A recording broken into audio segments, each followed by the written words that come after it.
There's a bunch of new skates we got to talk about, including some brand new ones, not just new colorways. Alongside that, we got some games to talk about and everything else that's happening in rollerblading. Kia ora, good evening, bladers, and welcome to Blader News. Now, it is arguably the best time ever to get into aggressive rollerblading. There has never been so many options for entry-level skates than there is right now. And the list of them just seems to be getting longer and longer, with every company seeming to be focusing on adding more and more. And we've got a few more to talk about today. But before we do that, I got a clip I want to show you here. It's this beautiful unity switch up Cess on the Wave by vankovtun here. I think I've featured him before, but man, it's definitely a superpower. If you can do unities both ways, you are definitely blessed. Like, you can do some cool ass switch ups, let alone be able to do it in a Cess like this. I also want to talk about the fit here too. Like, look at the fit he's rocking here with the red jacket and the almost like a top hat. Like, the steez on this one, dude. How does this ramp slide that good?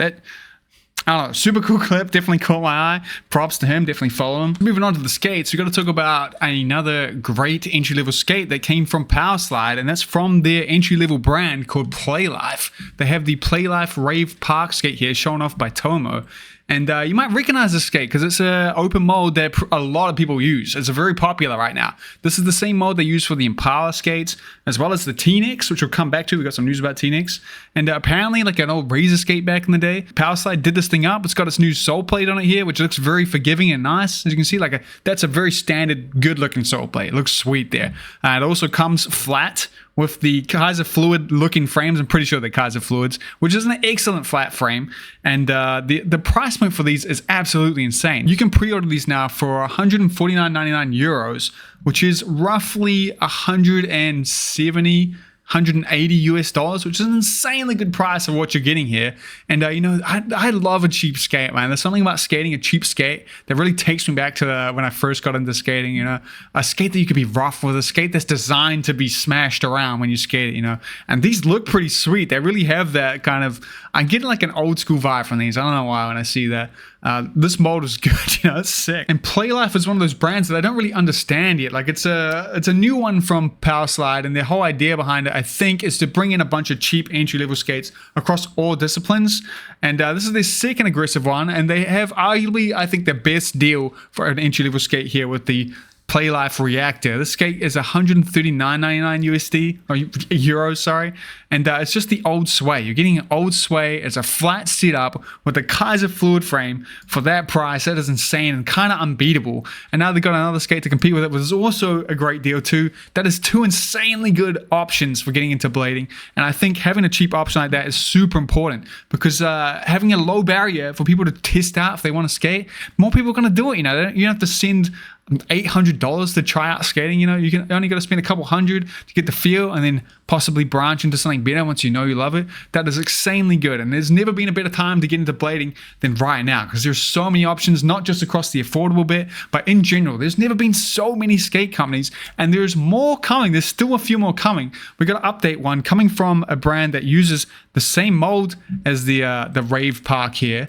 That's TNEC. We've got a quick update here coming from a great podcast with Drummond, the owner of TNEC, on the Wheel Scene. Definitely check out the Wheel Scene podcast here. Super good shit. And here, he just randomly drops, like everyone knew it, that he's been working on a new skate. It was funny. I was developing a new boot. It's not like a big secret that I'm making a new boot. I did not know you were designing a new boot. I thought you were just designing a replaceable sole plate for the existing boot. Oh no, yeah, it's a whole new boot, but it's like the 908 to the 909 type thing. Like, new shell, new molds, new everything, new fit, but it is the same original like DNA. The new boot, that's that. Boom.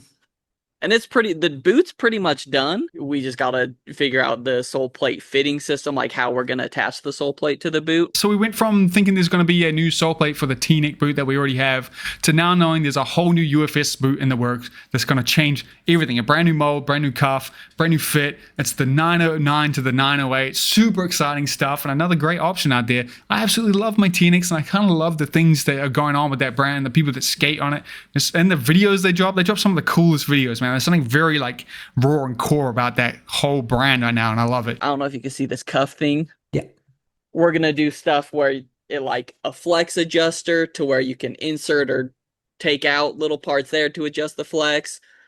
Sole plates, we're probably going to 3D print to just get the exact right sole plate to have a bunch of people test a couple different versions. Most likely, when I come out with the new boot, it'll be a UFS beta version to where some components of it will be 3D printed to test out and figure out, hey, here's what's actually best, and then we'll come out with the real version. It's definitely extremely early days, you can tell us. He has been working on this for years now. I'll give you more info when it happens. But yeah, super excited for that, and wish you all the best. Can't wait to talk about it. It's going to be sick, or hopefully even try them out.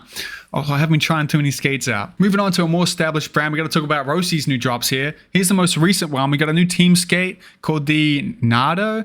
And it's a nice white, gray, blue color scheme. Very clean, very safe. It is that new M12 Plus, as far as I know, because it does feature the new larger sole plate as well as the R1 liner, which means it's a little bit more expensive, but overall should be a better skate, which is insane because the M12 was one of the best skates ever. It's one of the best I've ever skated, that's for sure.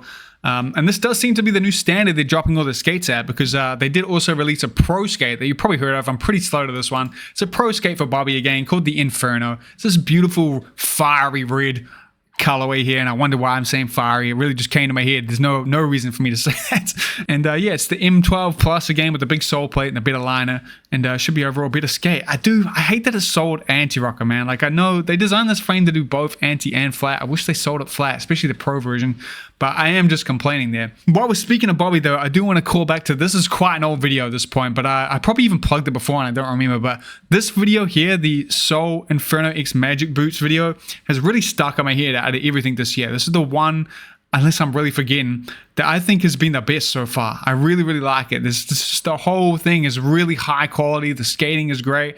And now's a good time to go rewatch it. And especially if you haven't seen it, man, don't sleep on this one. It's real good. Next up, we have what I believe is the first ever skate that's not a Roces to feature a memory buckle. And that is the new USD Aeon Pro skate for Sam Croft, the 1V. There's a few things to talk about this post. First off is that there's a mention of the Aeon 2.0 again, which if you missed it, a long time ago it was spoken that they're working on a new Aeon that features a sole frame instead of a unibody to fix the slow sliding. But this skate in particular has also got changes to the material that are supposed to hopefully help fix the slow grinding. It's now 5% glass fiber reinforced. These are also the debut of a new V3 cuff for the Aeon and the debut of a new memory buckle, the Kaiser memory buckle. The memory buckle was really one of the best things of the M12, so it's cool to see that on a new boot. We'll have to see how that performs in real life. There has been some slight changes to the boot too. They have cut down the unibody part so that it's lower than the eyelids of the shoelaces, meaning the suede skin on it can be pulled a bit tighter on the top of your foot, giving a more forgiving fit and a more comfortable fit. But it is a nice suede brown USD Aeon 60. And as I'm recording this, there's no edit out yet, but I'm definitely hyped to see the Sam Croft promo for this because you know it's going to go hard. The final skate we got to talk about today is one you've definitely heard of, and that is the Sega XTM Skates collab, the Jet Set Radio Boot, which is a 901 skate, which again, I am having real struggles with the 901 boot. Like, you could tell me that's a 909, I wouldn't skip a beat. I'd be like, yeah, that's a 909. It's so similar, and it's definitely interesting to launch their first big collab using the cheap boot and not at a cheap price. This is very interesting choices. But overall, this collab is super cool, man. Soft goods they launched alongside this are dope. And as someone who didn't know anything about Jet Set Radio until I started doing this YouTube channel, people told me it was one of the reasons I got into skating. I love Jet Set Radio now, and it's really cool to see it be...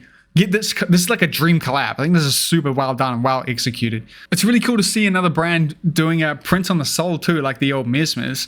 And again, I think this is executed great. And so many good things have come out of this collab, including Sega sponsoring the Blading Cup, which is huge. That's got to be one of the biggest mainstream brands we've ever had in blading in years, man. And it also brought us this really cool advertisement here for it, which is again like another very like corporate mainstream feeling edit. Like this is the first time like I've seen blading in like a legit kind of feeling ad, if that makes sense, not just a skate edit.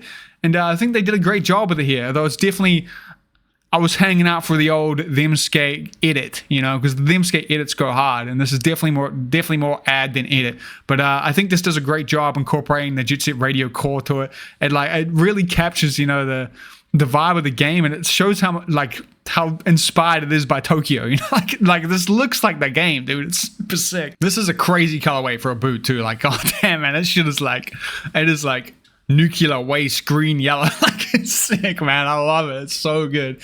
There is some updates to the 901 orders too, the pre-order here. Production is complete. They're on the way. I'm just interested to see how the everyday person is going to feel about this skate.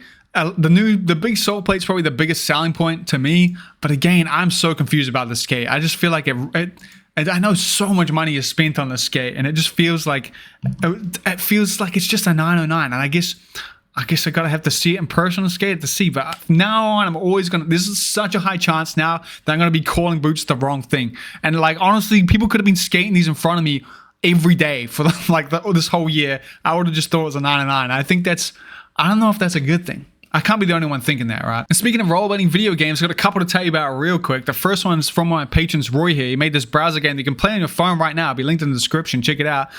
See if you can beat my score on it. If you can beat my score, send me a picture of it and I don't know. Just see if you can beat it. Okay. It's a super fun game. Real easy, just throw away, waste of time. Collect the ramps, get a high score. Definitely worth checking out. He just made it because he wanted to see if he could make it. Cool shit. On a much bigger scale, we got the Kickstarter for Franky's video game he's been working on for the last couple years now. That only has a few more days. He's only got 18 days left to get this goal. So if you're interested, definitely check it out. But I do want to start with a caveat. As someone who backed on a roll back in like 2010 or some shit.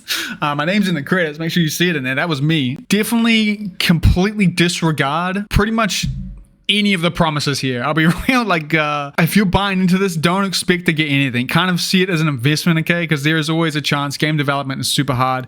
Things could not work out. I'm sure we're going to get a playable game at some point, but some of these things you can get as a reward for the tiers seem insanely ambitious, I'd say, to say the least.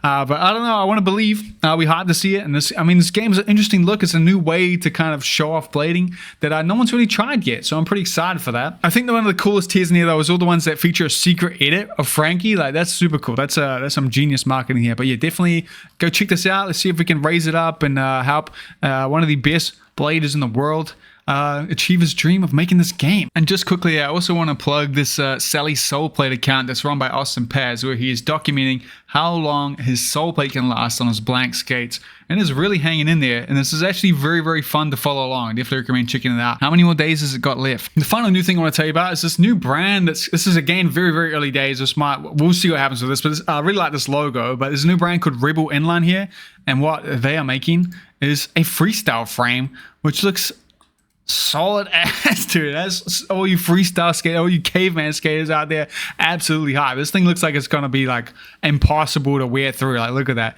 And yeah, it's early days. Just posted this up on Rollerblading, talking about he's testing them out. They passed the test. Here they are in the faction skates here, looking crisp. Paul is definitely cooking something up here. And I always hear people talk about how much they want a good freestyle frame, but yet I don't think there's many like solid options out there. There's ones that can turn into freestyle frames, but it's been a long time since I've seen one that's just a freestyle frame, and there's definitely a market for that here, which I do think is a crime. They should not be skating freestyle frames, man.